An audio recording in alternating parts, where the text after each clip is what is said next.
gagner cette partie de la manière la plus efficace possible ici avec les noirs. Donc si vous analysez un petit peu la position, en fait vous pouvez remarquer que les noirs sont complètement gagnants sur beaucoup de coups évidemment. Ici donc on a une tour du côté des blancs et on en a deux du côté des noirs. Sinon donc on a trois pièces mineures du côté des blancs et deux pièces mineures du côté des noirs. Donc ici ça fait que en fait on a une qualité de plus avec les noirs. Par contre, on peut remarquer que les blancs ont quand même un très très grand retard de développement. Ni le cavalier ni le fou ici ne sont développés. En fait, du coup, ça fait que c'est comme s'ils avaient beaucoup plus de matériel en moins pour le moment parce que leurs pièces ne servent vraiment à rien et ne jouent pas du tout sur l'échiquier. Donc avec les noirs, on remarque aussi qu'on a quand même une belle pression sur le roi blanc qui est quand même vraiment bien en danger.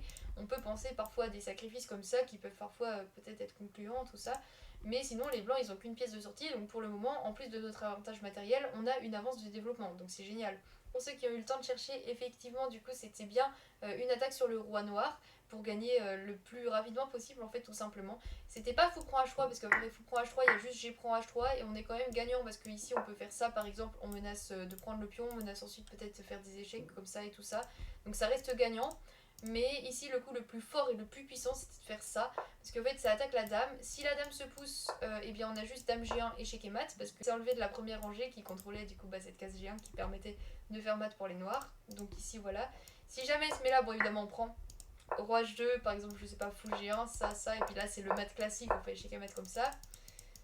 Si jamais, bon, elle vient là, c'est la même histoire. Si elle vient là, on prend juste et c'est échec et mat d'un coup. Ici, avec les blancs, ils sont obligés de donner leur dame. Et par exemple, pour éviter tout problème, je sais pas, pour essayer de se développer, ils peuvent faire ça. Mais là, on prend juste la dame, on a une dame en plus. Et on est complètement gagnant. On peut s'arrêter là, dans cette position. Voilà, donc pour ceux qui ont trouvé, n'hésitez pas à me le dire en commentaire. Et pour les autres, bah, ça sera pour la prochaine fois. C'était pas une tactique qui était très simple, hein, j'avoue que c'était pas le plus simple possible.